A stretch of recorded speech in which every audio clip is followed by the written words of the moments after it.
सबसे पहले हमें भारत की खुफिया एजेंसी रॉ, चाइना की खुफिया एजेंसी एमएसएस और रशिया की खुफिया एजेंसी केजीबी, इन तीनों को धन्यवाद करना चाहिए, क्योंकि इन्होंने जब मोदी 31 अगस्त को 2025 को एसीओ समिट में भाग लेने के लिए चाइना गए थे तो उनका एसेसिनेट होने से उनको बचा लिया था। आपको याद होगा कि प्रेसिडेंट पुतिन ने मोदी को अपनी कार में बिना प्री शेड्यूल्ड मीटिंग के 15 मिनट तक वेट करने के बाद मोदी को फ़ोन पे कॉल करके बुला करके कार में बैठा के 45 मिनट तक घुमाते रहते और मोदी को उन्होंने जो जानकारी दी थी वो पूरी दुनिया को हैरान कर देने वाली थी। यहाँ पे पहली बार मोदी को पता चला कि मोदी को एसेसिनेट किए जाने का प्रोग्राम चल रहा था, जैसे कि ताशकंद में शास्त्री जी को एसेसिनेट किया गया था।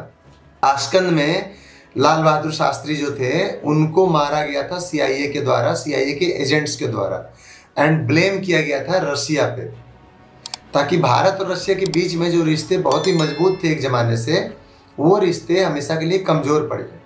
और इसमें इन्वॉल्व था एक भारत की सबसे बड़ी राजनीतिक पार्टी की उस जमाने की महिला, जिनको डायरेक्ट फायदा हुआ था श्री लाल बहादुर शास्त्री के मर्डर होते ही।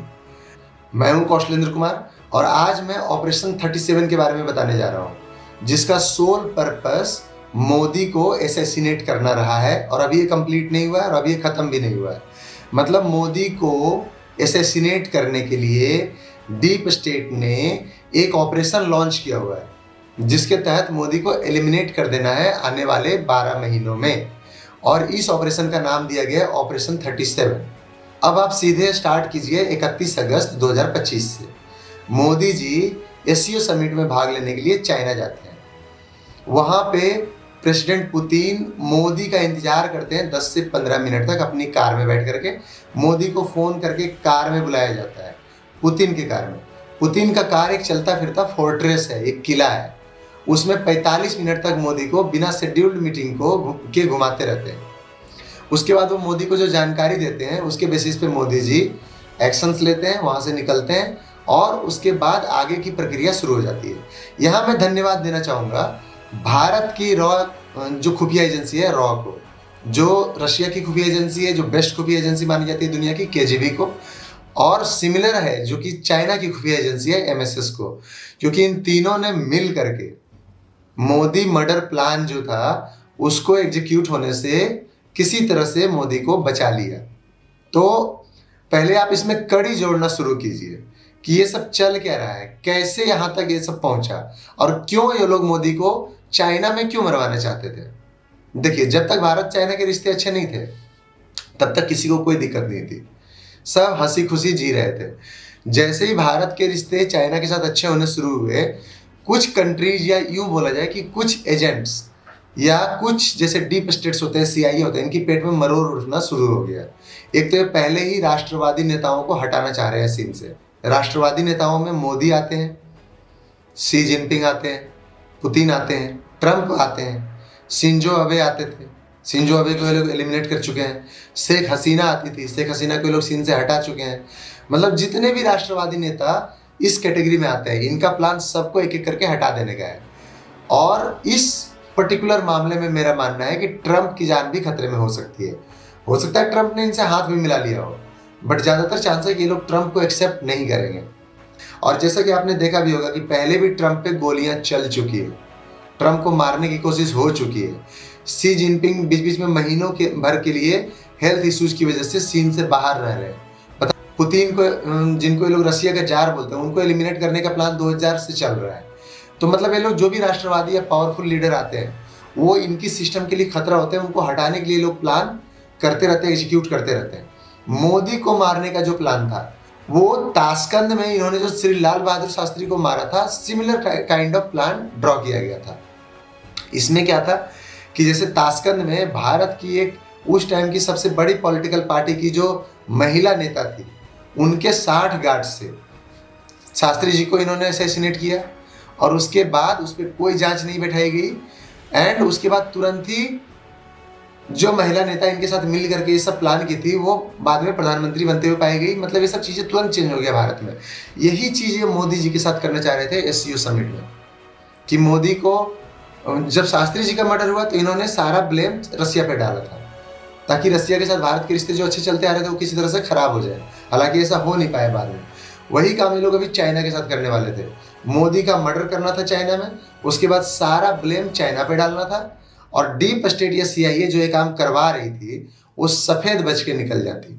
तो ये सारा चीज किया जा रहा था ऑपरेशन 37 के अंडर में। ये कोई छोटा मोटा षड्यंत्र नहीं था, ये बहुत बड़ी गुप्त साजिश थी। इसमें बताया गया है कि जो विदेशी ताकतें होती हैं, जो खुफिया एजेंसियां होती हैं, जिनके बारे में ऑलरेडी बता चुका हूँ, डीप स्टेट CIA वगैरह, इन्होंने एक गुप्त साजिश पहले रचा। फिलहाल के लिए इसका ऑपरेशन 37 का एकमात्र टारगेट PM मोदी है। मतलब PM मोदी को सत्ता से हटाना, येन केन प्रकारेण। या तो मोदी जी को ये लोग सत्ता से हटा देगा या मोदी जी को असैसिनेट कर देगा। इसके लिए CIA ने 12 महीने का टाइम दिया है और इसी का नाम दिया गया है ऑपरेशन 37। अब आप बोलेंगे कि ऑपरेशन 37 नाम दिया क्यों गया है? ये बेसिकली बीजेपी की जो लोकसभा में सीटें हैं ना, उनको लेकर के ऑपरेशन 37 बनाया है। उनका कहना है कि अगर बीजेपी की लोकसभा से 37 MPs को तोड़ लिया जाए तो भाजपा की सरकार गिर सकती है। मतलब इनका कहना है कि किसी तरह से सरकार गिरा दो। और ये सिर्फ राजनीतिक गेम नहीं है, अगर ये लोग किसी वजह से सरकार गिराने में कामयाब नहीं हुए तो इनके पास इसके दूसरे स्टेप्स भी हैं, और वो स्टेप्स हैं मोदी को रास्ते से हमेशा के लिए हटा देना। इन सब साजिश का जो मेन वजह है वो आप समझ सकते हो कि भारत जो तेजी से डेवलप कर रहा है, G20 को लीड करने लग गया है, चंद्रयान मिशन भेज रहा है, गगनयान मिशन भेज रहा है, समुद्रयान मिशन भेज रहा है, डेली टेस्टिंग चल रही है। या तो भारत आने वाले बहुत बड़े युद्ध की तैयारी कर रहा है, क्योंकि इस मास लेवल पे जो टेस्टिंग चल रही है भारत में, उसका एक ही दो कारण हो सकता है। या तो भारत आने वाले किसी विश्व युद्ध की या बड़े युद्ध की तैयारी कर रहा है, जिसमें भारत को डर है कि कोई बहुत बड़ा कंट्री, मतलब अमेरिका टाइप का कंट्री अपोजिशन साइड से लड़ेगा, डायरेक्टली या इनडायरेक्टली। में भी पाकिस्तान की तरफ से अमेरिका डायरेक्टली लड़ रहा होगा, तो भारत उसकी तैयारी कर रहा है। या फिर भारत आने वाले किसी महायुद्ध की तैयारी कर रहा है, जिसमें भारत जम के हथियार बेचने वाला है, क्योंकि युद्ध स्तर पे भारत अपने हथियारों की, अपने हाइपरसोनिक, सुपरसोनिक, मतलब बैलिस्टिक मिसाइल्स की टेस्टिंग किए जा रहा है। कोई रेल से लॉन्च होने वाला, कोई ट्रक से लॉन्च होने वाला, कोई पैदल लॉन्च होने वाला, कोई जमीन के नीचे से लॉन्च होने वाला, कोई सबमरीन से लॉन्च होने वाला। ऐसे ऐसे मिसाइल्स की भारत टेस्टिंग कर रहा है जो हमने कभी, दुनिया ने कभी सुना भी नहीं है, जो दूसरे देशों के पास भी नहीं है। तो ये सब कहीं ना कहीं भारत की तैयारी है आने वाले महायुद्ध के लिए, और ये सब दुनिया की नज़रों में खटक रही है। जो पहले के सुपर पावर्स बैठे हुए वो नहीं चाह रहे हैं कि भारत इस क्लब में न सिर्फ एंट्री मारे, बल्कि इस क्लब का लीडर बन के बैठ जाए, इस क्लब का main share holder, main stake holder बन जाए, जिसमें भारत सबसे ज़्यादा हथियार बेचने लग जाए, जिसमें भारत सबसे ज़्यादा पावरफुल कंट्री बन जाए। इसीलिए भारत को कमजोर करने के लिए इस तरह के प्लानिंग किए जा रहे हैं। अमेरिका का आर्थिक पतन यहाँ पे शुरू हो चुका है, तो अमेरिका तो किसी भी केस में सर्वाइव करने वाला नहीं है 5 से 10 साल। अच्छा, अमेरिका दुनिया का सबसे बड़ा कर्जदार देश है, और अमेरिका को कोई चुनौती दे रहा है तो अभी के लिए चाइना नहीं है, वो भारत है। और अमेरिका भारत को नेक्स्ट तुर्की बनाने पे तुला हुआ है। मतलब भारत को 2 कौड़ी का डिपेंडेंट बनाना चाहता है अमेरिका अपने ऊपर। मतलब भारत में जो राष्ट्रीयता का भी जो राइज हुआ है, नेशनलिज्म का, उसको कुचल के भारत को पिछलग्गू बनाने में लगा हुआ है अमेरिका का डीप स्टेट और CIA। जो अमेरिकी डीप स्टेट का प्लान है वो 3 पार्ट्स में डिवाइड किया गया है मेनली। पहला पार्ट है विभाजन, जिसके लिए उन्होंने 0 से 4 महीने का टाइम लिया है। मतलब इस पार्ट में, इस हिस्से में जो राजनीतिक दल है उनके अंदर फूट डाली जाएगी। जैसे आप कह सकते हो कि भारत के अंदर में जो मोदी के सपोर्टर्स हैं, जो बीजेपी के सपोर्टर्स हैं, जैसे नीतीश कुमार हो गए, आप देख रहे होंगे सोशल मीडिया पे तमाम तरह के मैसेजेस दिए जा रहे हैं कैसे बीजेपी नीतीश कुमार को साइड लाइन कर रही है। ये सब जानबूझ के पाकिस्तान और जो भारत की विपक्षी पार्टियां हैं, उनके जो पेड यूट्यूबर्स होते हैं, उनके जो पेड सोशल मीडिया वाले होते हैं, वो ऐसी न्यूज़ फैला रहे हैं फूट डालने के लिए, मतलब विभाजन करने के लिए, ताकि ये या तो बीजेपी के अपने MP बीजेपी को छोड़ के चले जाएं, और नहीं तो बीजेपी की जो सपोर्टिंग पार्टियां हैं वो बीजेपी से अलग हो जाए। पुराने जो कुछ विरोध थे कि मतलब किसी ज़माने में कोई नेता बीजेपी के अगेंस्ट था, मोदी जी के अगेंस्ट था, उनको हवा दी जा रही है। जैसे पुराने जो बड़े आंदोलन दबे हुए हैं, जो पुराने विवाद हैं, जो पहले से दबे पड़े हैं, उन सबको वापस से पब्लिक के नज़र में ला करके, मेन मुद्दों से भटका करके बीजेपी के अंदर किसी भी तरह से फूट डालने की कोशिश की जा रही है। ले आओ, ये इनका पहला चरण है। दूसरा चरण है भटकाव, मतलब डाइवर्जन। इसमें समाज के अलग अलग हिस्सों के बीच झगड़े कराए जाएंगे, जो कि वो भी आपने देखा है कि शुरू हो चुका है। इसके लिए 4 से 8 महीने तय किया गया है, मतलब चौथे महीने से 8वें महीने के बीच में। इसमें क्या किया जाएगा, जातियों को आपस में लड़ाया जाएगा, जिसके तहत जातीय जनगणना कराए जा रहे हैं, जिसके तहत इन्होंने ये बताना शुरू कर दिया कि किस जाति को कितना मिलना चाहिए। आरक्षण के नाम पे एक दूसरे के ऊपर चढ़ा रहे हैं, जिससे कि जो हिंदू समाज है वो बुरी तरह से असंतुलित हो जाए। ये इनका सेकेंड स्टेप है। मतलब इसकी वजह से ये जो भटकाव है, मतलब डाइवर्जन जो है, वो पब्लिक का ध्यान कहीं और चला जाएगा, और तब स्टार्ट होगा तीसरा चरण CIA का, जिसको बोला गया है छल और हमला। अब ये छल और हमला क्या है, ये आखिरी चरण है जो 8 से 12 महीने के बीच में किया जाएगा। इसमें डायरेक्ट हमला किया जाएगा। इसमें खतरनाक योजनाएं इन्वॉल्व होंगी, जैसे मतलब कोई कार्यक्रम में अगर मोदी जी भाग ले रहे हैं तो हो सकता है मोदी पे डायरेक्ट बॉम्ब लगवा दे, जैसे कि पटना में लगाया था जब मोदी जी भाषण देने गए थे 2013 में। तो इस तरह का हमला, जैसे मोदी जी को पंजाब में घेर करके मारने की कोशिश की गई थी एक बार, जैसे मोदी जी को मणिपुर में जिस तरह से इनके काफिले को घेरा गया था, जैसे मोदी जी वहां से निकले वहां पे अटैक शुरू हो गया था। तो ये सब जो है, और ये लास्ट टारगेट इनका रहेगा बांग्लादेश स्टाइल में मोदी सरकार को गिराना, या फिर नेपाल स्टाइल में, या पाकिस्तान स्टाइल में, या फिर मतलब श्रीलंका में जैसे किया था, वो सब करके मोदी को सीन से हटा देना। और अगर इसमें से कोई भी काम नहीं किया तो लास्ट स्टेप होगा CIA का 12 महीने के बाद। आखिरी स्टेप होगा मोदी को डायरेक्ट शूट आउट कर देना, मतलब स्नाइपर लगवा करके या IED वगैरह, या फिर मतलब कुछ इस तरह का प्लान करके मोदी को डायरेक्ट किल कर देना किसी पॉइंट पे, जैसे कि इन्होंने SCO में करने की कोशिश की थी। देखिए, मोदी को मारने के प्लान पहले भी बहुत बार हो चुके हैं।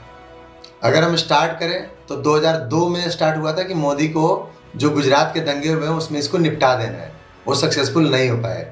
फिर इन्होंने इशरत जहां को भेजा था, याद कीजिए, इशरत जहां, जिसको नीतीश कुमार ने उस टाइम में बिहार की बेटी बोला था।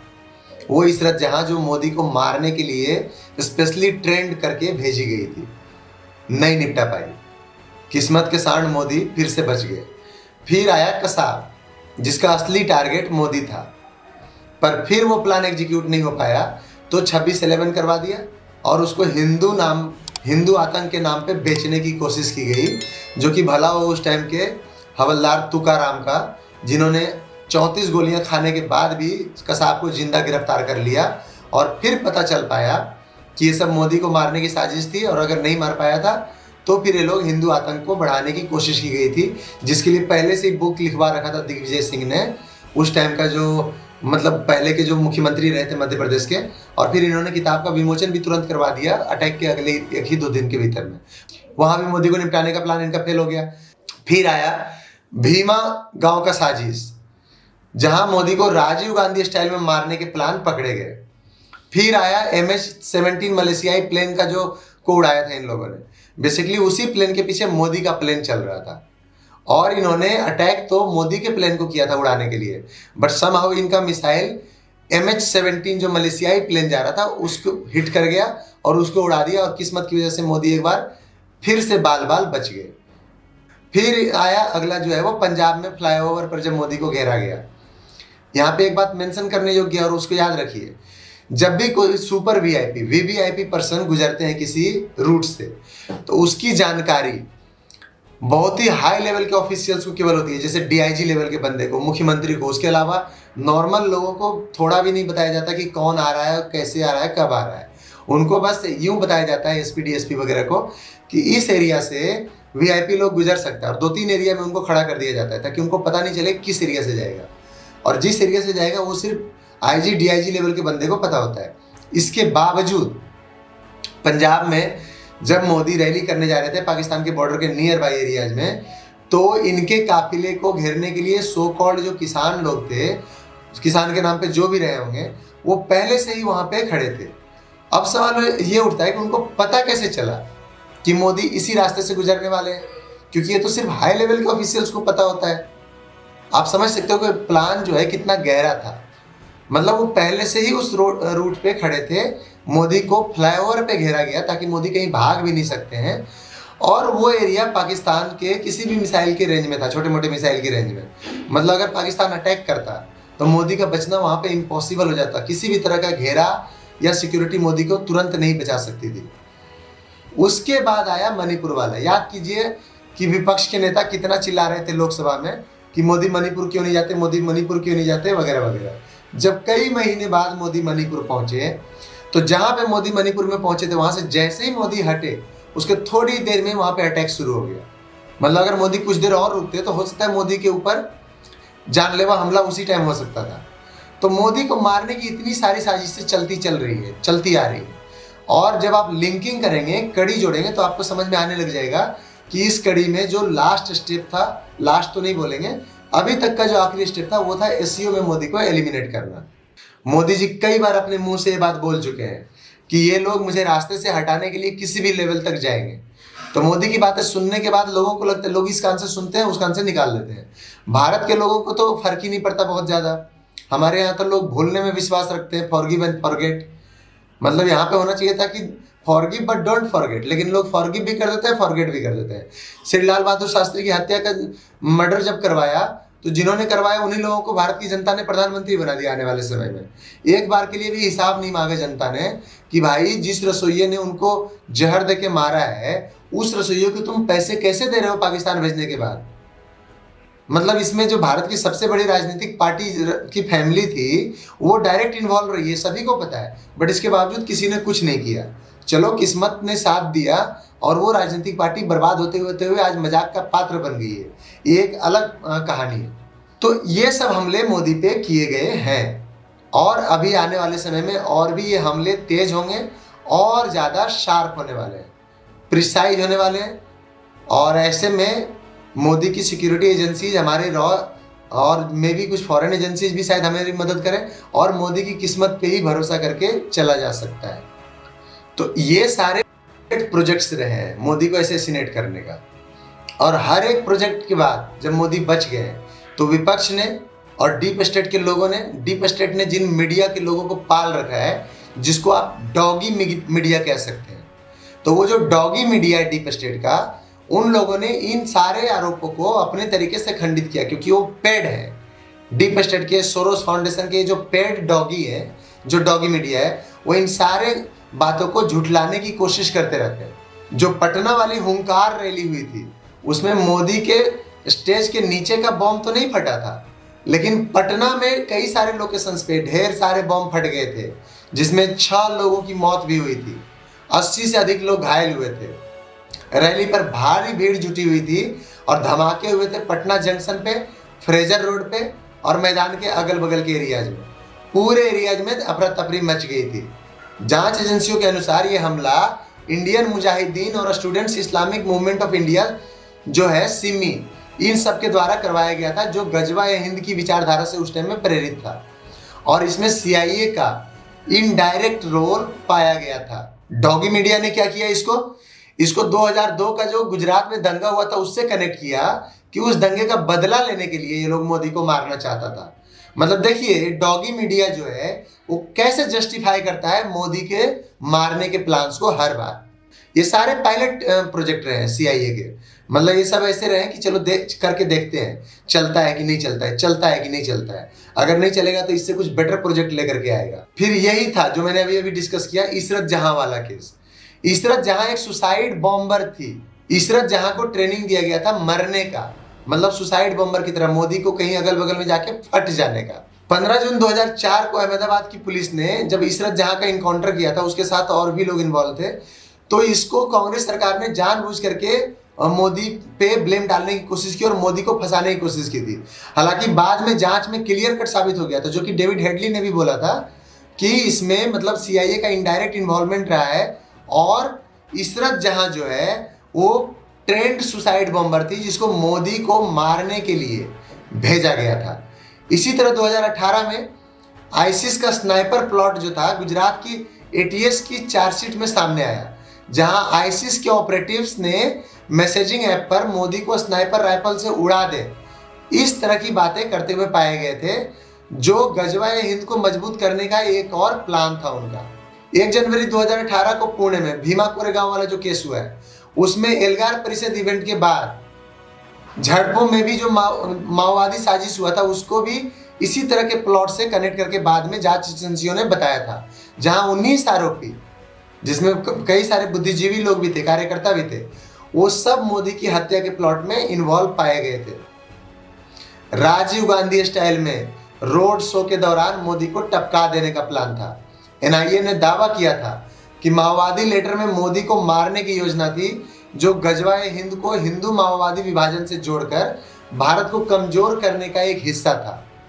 ये सभी घटनाएं और साजिश, इन सब में डीप स्टेट का आपको कनेक्शन डायरेक्ट या इनडायरेक्ट पाया गया है, और ये मोदी को निशाना बनाकर भारत की एकता को चोट पहुंचाने के लिए किए जा रहे थे स्टार्टिंग से।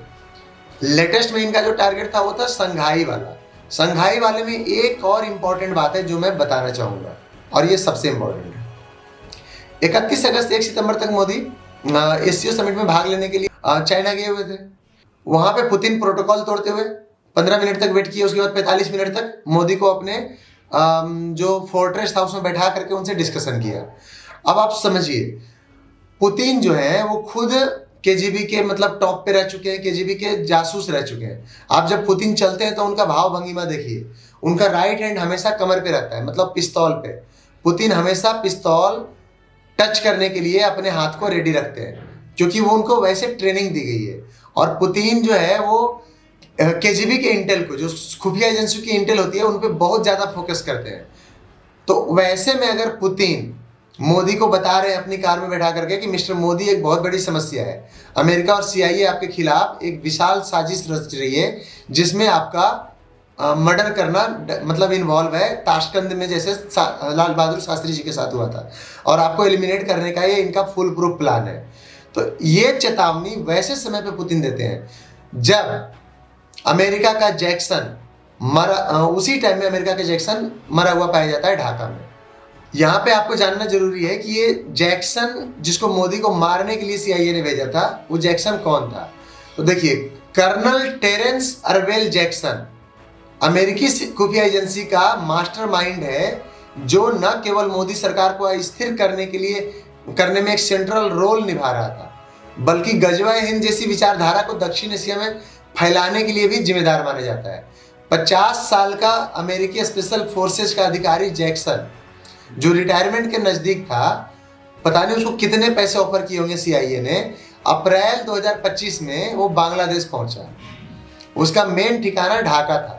वहाँ वो लोकल लोगों के साथ मिल करके मतलब उस तरह से प्लानिंग किया था कि वो आने वाले समय में मोदी को एलिमिनेट कर दे। इसमें मोदी को ये सब इन्फॉर्मेशन देने में जो बांग्लादेश की पूर्व प्रधानमंत्री थी, उनका भी रोल रहा है। उन्होंने मोदी को बार बार बताया है कि कैसे सीआईए डायरेक्ट बांग्लादेश में इन्वॉल्वमेंट चाह रही है, और कैसे वो मोदी को एलिमिनेट करना चाह रही है, कैसे वो बांग्लादेश की पूर्व प्रधानमंत्री को भी एलिमिनेट करना चाह रही है। तो ये जैक्सन ने पाकिस्तान की आईएसआई के साथ मिलके जो लोकल क्षेत्रीय अस्थिरता है उसको पैदा करने की योजना बनाई, जिसमें बांग्लादेश को अमेरिकी प्रभाव क्षेत्र में बदलना शामिल था। मतलब जैक्सन को भेजा गया था कि बांग्लादेश को 100% अमेरिकी कंट्रोल में लाया जाए, डायरेक्टली और इनडायरेक्टली मोदी को सीन से हटाया जाए। जिसमें जैक्सन का जो प्लान था वो था मोदी को एससीओ में निपटा देना, जो सक्सेसफुल नहीं हो पाया। उल्टा ऐसा बोला जाता है कि जैक्सन को पोलोनियम 206 जो जहर होता है, जो एक दाना देने से भी लोग मर जाते हैं, वो उसके खाने या पीने में मिला करके मारा गया है। हालांकि यहाँ पे जो डार्क वेब है, मतलब जो पीठ पीछे बातें होती है, वो इनका कहना है कि इसमें डायरेक्ट केजीबी और रॉ का हाथ है। हालांकि इस तरह का कभी कोई प्रूफ सामने नहीं आया और कभी सामने आ भी नहीं सकता है, क्योंकि अगर किसी ने जैक्सन का मर्डर करवाया भी है तो वो ओपन आकर के तो कभी बोलेगा नहीं, और नहीं ये सब बातें कभी भी मीडिया में मतलब एक्चुअल मीडिया में सामने आने वाली है। 10 20 साल 50 साल बीत जाएंगे, इस रास्ते पर से पर्दा नहीं उठेगा कि मोदी को मारने के लिए आने वाला जैक्सन, जो मोदी को खत्म करने के लिए आया था, वो खुद कैसे मरा हुआ पाया गया। इतना ही नहीं, इसके कुछ दिनों के बाद कई अमेरिकी डीप स्टेट के जो एजेंट्स थे, जो ढाका में या बांग्लादेश में रह रहे थे, वो भी रहस्यमय तरीके से मरे हुए पाए गए हैं। क्यों जैक्सन की मौत पे शक हो रहा है, आप समझिए। जैक्सन जिस होटल में ठहरा हुआ है उसकी मौत होती है, उसकी मौत के तुरंत बाद वहाँ पे जो अमेरिका का एम्बेसी है वो आते हैं, उसकी लाश को लेके चले जाते हैं। कोई पोस्टमार्टम नहीं, कोई शिनाख्त नहीं। कोई चेकिंग नहीं, कोई तहकीकात नहीं, कोई पता नहीं करना कि किसने मारा, क्यों मारा। वो ये भी नहीं इल्जाम लगाते बांग्लादेश की सरकार पे कि आपके रहते हुए अमेरिकी सिटीजन की मौत कैसे हो गई। चुपचाप लाश को ले जाते हैं, मैटर को दबा दिया जाता है। आप समझिए कितनी बड़ी साजिश है जिसको दबाने की कोशिश की गई है। नॉर्मली अगर किसी अमेरिकन सिटीजन की या किसी भी फॉरेन कंट्री के सिटीजन की किसी दूसरे कंट्री में मर्डर होती है तो उसका प्रॉपर जांच पड़ताल होता है, हाई लेवल का जांच होता है कि दूसरे कंट्री के सिटीजन को किसने मारा होगा।